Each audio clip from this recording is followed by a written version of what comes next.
दोस्तों 1 अप्रैल से नया इनकम टैक्स एक्ट लागू होने वाला है। इस इनकम टैक्स एक्ट के तहत क्या सरकार डिजिटल रेड कर सकती है? क्या होता है ये डिजिटल रेड? क्या अब आपके सारे ऑनलाइन अकाउंट्स और पासवर्ड्स का कोई मतलब ही नहीं है? क्योंकि उनको सरकारी विभाग कभी भी बाईपास करके आपके सारी डिटेल्स देख सकती है। अगर ऐसा है तो किन केसेस में ये कर सकती है सरकारी विभाग? चलिए समझते हैं हम इनकम टैक्स एक्ट के सेक्शन 247 को आज के वीडियो में। दोस्तों मैं हूं एडवोकेट अतिशय प्रसाद 30,000 कोर्ट दिल्ली से और बिना किसी देरी के शुरू करते हैं आज के वीडियो को। दोस्तों नया इनकम टैक्स एक्ट का सेक्शन 247 कहता है कि गवर्नमेंट ऑफिशियल्स अब आपके पर्सनल डिजिटल स्पेस को देख सकती है। ये पर्सनल डिजिटल स्पेस आपके सारे ऑनलाइन अकाउंट्स हैं, इंक्लूडिंग पासवर्ड प्रोटेक्टेड अकाउंट्स। अब इन पासवर्ड्स को ओवरराइड करने का अथॉरिटी इनकम टैक्स डिपार्टमेंट को मिल गया है। लेकिन इंपॉर्टेंट सवाल ये है कि ये पासवर्ड बाईपास किन लोगों का सरकार कर सकती है? क्या किसी भी आदमी के पासवर्ड को बाईपास करके उसके डिजिटल डिटेल्स को सरकार देख सकती है? चलिए समझते हैं इस वीडियो में आगे।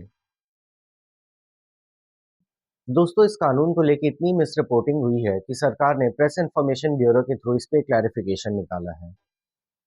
इस कानून का ये मतलब तो बिल्कुल ही नहीं है कि सरकार किसी भी इंसान के डिजिटल पासवर्ड्स को ओवरराइड करके उनके सारे डिजिटल अकाउंट्स को स्कैन कर सकती है। इसका ये मतलब है कि जिन लोगों पे इनकम टैक्स की जांच चल रही है, उन लोगों के डिजिटल स्पेस को भंग किया जा सकता है। यानी कि उन लोगों के पासवर्ड्स को ओवरराइड करके सरकार उनके सारे डिजिटल डिटेल्स देख सकती है। दोस्तों income tax department search and survey operations करती है जिसे लोग रेड भी कहते हैं। सरकार ने कहा है कि ये डिजिटल पासवर्ड्स को ओवरराइड करने की पावर केवल सर्च एंड सर्वे ऑपरेशंस के दौरान यूज की जा सकती है और ऐसे नहीं की जा सकती है। दोस्तों एसेंशियली अगर आप देखें तो ये कोई नई पावर नहीं है। डॉक्यूमेंट सीज करने की पावर तो डिपार्टमेंट के पास पहले से ही थी। अब केवल वो डिजिटल वर्ल्ड तक एक्सटेंड कर दी गई है, यानी कि वो डिजिटल डॉक्यूमेंट्स को भी तोड़ के सीज कर सकते हैं।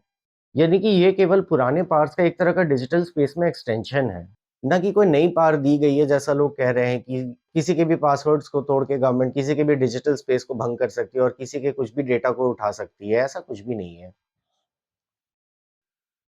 तो दोस्तों आई होप ये शॉर्ट वीडियो आपको पसंद आया हो और आपको पता चला हो इनकम टैक्स एक्ट का सेक्शन 247 क्या कहता है और किन सर्कमस्टांसेस में ये डिजिटल स्पेस को ओवरराइड किया जा सकता है।